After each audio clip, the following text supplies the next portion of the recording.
दोस्तों नमस्कार, मैं रोहित शर्मा और आप देखना शुरू कर चुके हैं हिंदुस्तान 9। कैराना में हूँ। आज योगी जी यहाँ पर आए थे और मेरे साथ मृगांका जी हैं।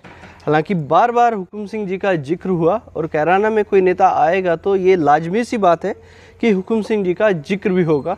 और साथ में पलायन की बात उठी जो हुकुम सिंह जी ने एक टाइम पर उठाई थी, कुछ परिवारों के पलायन की बात हो।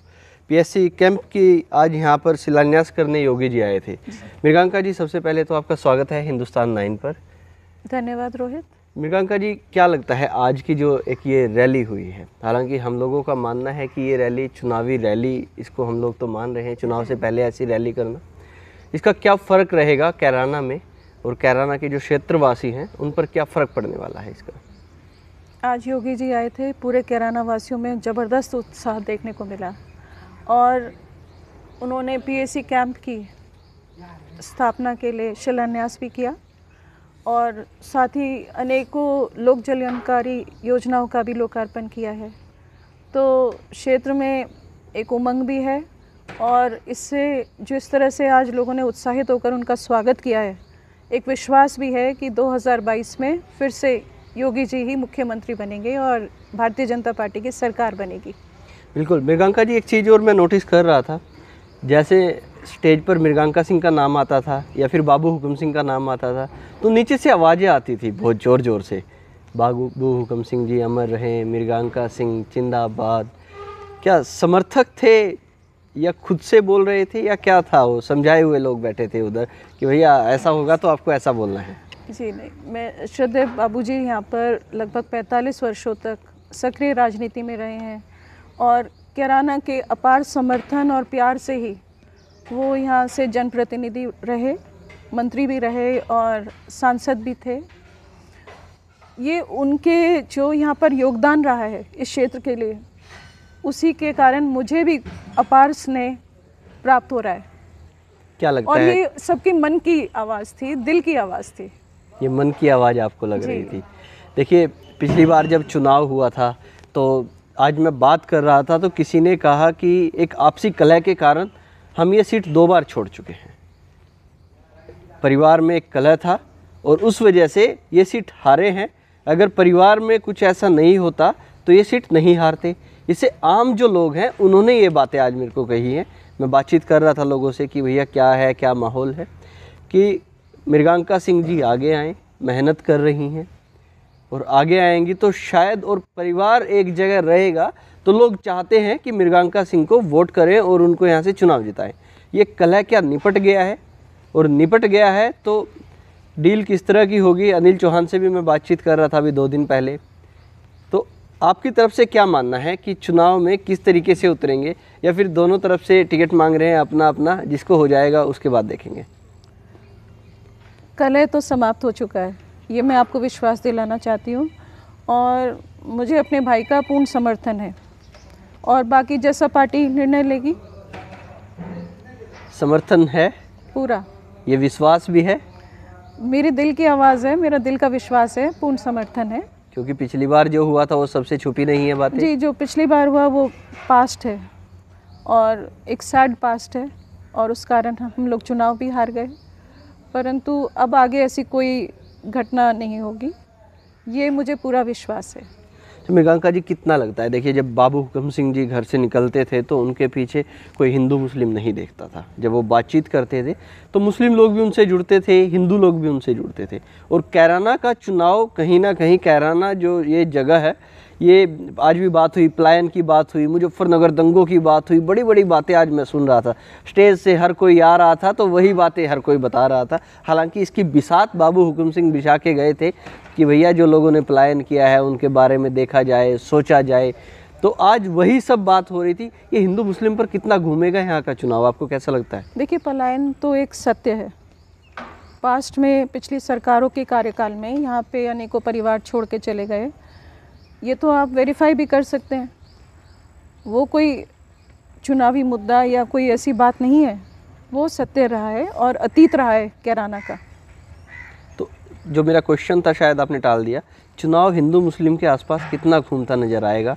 क्योंकि देखिए यहाँ पे हिंदू गुजर और मुस्लिम गुजर, और उसके बाद जो अलग से मुस्लिम हैं, अलग तरह की बातचीत होती है। एक तरफ जो अगर कोई गुजर चुनाव लड़ता है तो उसके साथ जो मुस्लिम गुजर है वो आ जाते हैं कहीं ना कहीं, और बाकी के अलग तरीके से काम करते हैं। ये तो परस्पर सौहार्द का वातावरण है यहाँ पर। और दूसरी बात ये भी है कि चुनाव के समीकरण कुछ जटिल भी होते हैं, मैं आपको ये भी बताना चाहूँगी। तो ऐसी ये जो हिंदू मुस्लिम की आप विवाद की बात कर रहे हैं, ये सब मतलब आवश्यक नहीं है, और परस्पर सौहार्द के साथ ही लड़ा जाएगा। बिल्कुल आवश्यक नहीं है, क्योंकि हमने स्टेज से सुना तो हमने क्वेश्चन कर लिया। एक ही तरह की बात हुई, स्टेज पर कोई बोल रहा था हिंदुओं का ये नहीं होता था, अब हिंदुओं का ये होता है। नहीं, वो एक दुखद अतीत है इस कैराना का, और ऐसी अनेकों घटनाएं हैं जो आपको विश्वास भी दिलाएंगी कि ऐसा माहौल यहाँ पे रहा है पास्ट में। महंगाई ने कमर तोड़ दी है लोगों की।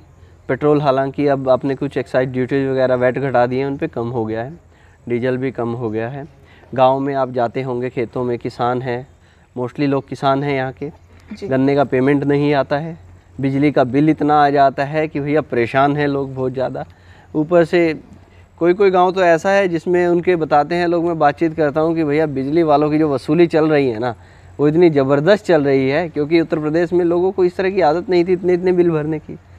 अब वो बेचारे परेशान हो रहे हैं, बोलते चलो बिल भी हम भर देंगे, पेट्रोल भी महंगा ले लेंगे, हमारा पेमेंट तो कम से कम टाइम से दिलवा दीजिए। देखिए, जहाँ तक गन्ना के भुगतान की बात है तो वो पिछली सरकारों से अधिक हो रहा है, ये तो आप भी जानते होंगे। और जहाँ तक बिजली की समस्या और बिजली बिलों को लेकर जो एक असंतोष है, वो भी सरकार बिजली की दरों पर विचार कर रही है कि कैसे सबको संतुष्ट कर सकें, किसान भाइयों को संतुष्ट कर सकें। लेकिन आपने कहा कि गन्ना भुगतान पहले से ज़्यादा हो रहा है। 14 दिन में आप भी नहीं कर पाए। इससे पहले तो भारतीय जनता पार्टी धरने टेकती थी, मिलों के बाहर बैठे रहते थे नेता कि भैया 14 दिन में पेमेंट देना है। और गांव में आप जाते होंगे, आपको भी ये बात सुनने में ज़रूर मिलती होगी। आप एक बार 2022 में सरकार बनने दीजिए भारतीय जनता पार्टी की, ये 14 दिन वाला भी सत्य होने जा रहा है। 2022 में सत्य हो जाएगा। अब दोबारा से वोट करें। पहले एक बार जुमला में आ गए किसान, बहक गए, एक बार दोबारा नहीं आएंगे इतने जल्दी। नहीं, उनको विश्वास रखना होगा। और पहले से तो सभी हालात सुधरे भी हैं और बेहतर भी हैं। चलिए देखिए, बाबू हुकुम सिंह जी जब थे तो कैराना में हमेशा से, आज जिस कॉलेज में योगी आदित्यनाथ भी आए थे तो वो भी बाबू हुकुम सिंह कॉलेज लेके आए थे, उनका ही बनवाया हुआ। उसके बाद मैंने सुना, किसी ने बताया कि जो पीएसी की बात की थी, ये भी कभी बाबू हुकुम सिंह जी ने ही इसकी बात की थी कि भैया यहाँ पर ज़रूरत है और इसको लेकर आइए। तो आपको क्या लगता है कि कैराना में कुछ ऐसी डेवलपमेंट की ज़रूरत है? शिक्षा के क्षेत्र से आप जुड़ी हुई हैं कि ये चीज़ें हैं रोहित की, मेरे को नज़र आती हैं, ये चीज़ें करनी चाहिए और कैराना वालों के लिए ये चीज़ होनी चाहिए। कुछ ऐसे मुद्दे आपके पास? देखिए, यहाँ पे एक हाईवे का जाल भी बनता जा रहा है। यहाँ पे 3 हाईवे निकल रहे हैं शामली जनपद से, और चाहे वो शिक्षा का क्षेत्र हो, चाहे वो यहाँ का इंडस्ट्रियलाइजेशन हो, सभी में व्यापक सुधार आप देखेंगे आने वाले समय में, और क्षेत्र विकास की ओर अग्रसर है। यहाँ के विधायक आपने गायब कर दिए, गैंगस्टर एक्ट लगवा दिया भारतीय जनता पार्टी ने। पिछले 4.5 साल से मिल नहीं रहे, 1.5 साल से मैं ढूंढ रहा हूँ, मुझे भी नहीं मिल रहे। मैं चाहता हूँ एक इंटरव्यू हो जाए उनके साथ। जब उनके लोगों से मैं बातचीत करता हूँ, कहते हैं हमारा विधायक तो बाहर भेज दिया, विधायक यहाँ पे है नहीं, विकास क्या करेगा।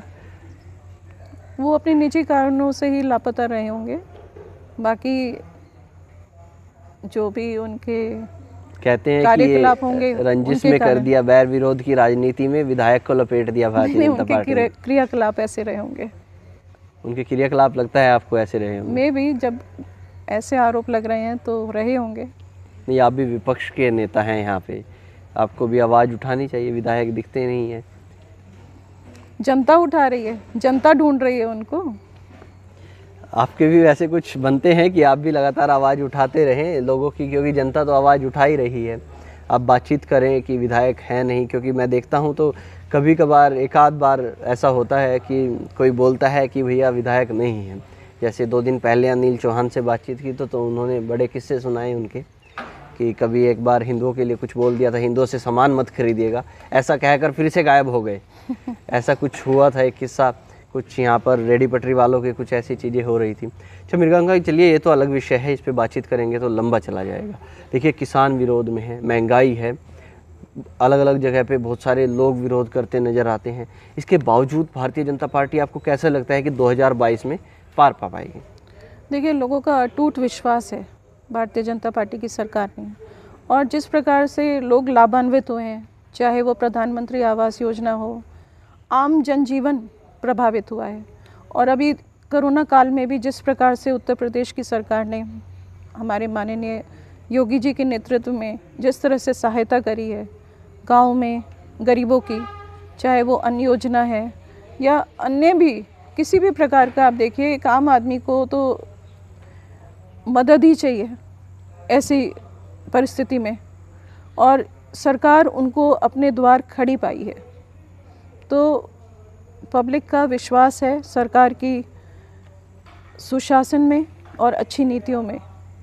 आखिरी सवाल के साथ ख़त्म करना चाहूँगा, इस रैली के बाद क्या अब चुनाव के जो कार्यक्रम हैं, क्या मृगांका सिंह के भी स्टार्ट हो जाएंगे?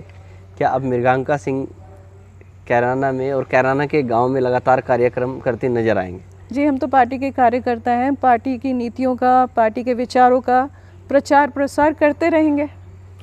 देखिएगा, राजनीतिक सा जवाब दे दिया है। हालांकि अब इस रैली के बाद माना जाए तो ये चुनावी रैली इसको सब लोग मान रहे थे, और इसके बाद सभी जितने भी नेता हैं वो कहीं ना कहीं अब एक्टिव हो जाएंगे और अपनी भागदौड़ में लग जाएंगे कि कितना जल्दी से लोगों के मन में जाकर वो बस पाएँ, और कितना जल्दी से वो तमाम बड़े जो नेता हैं जिन्होंने टिकट वितरण करना है उनके मन में भी बस पाएँ। अब तक के लिए इतना ही। मैं हूँ रोहित शर्मा, आप देख रहे हैं हिंदुस्तान 9। जय हिंद। Thank you.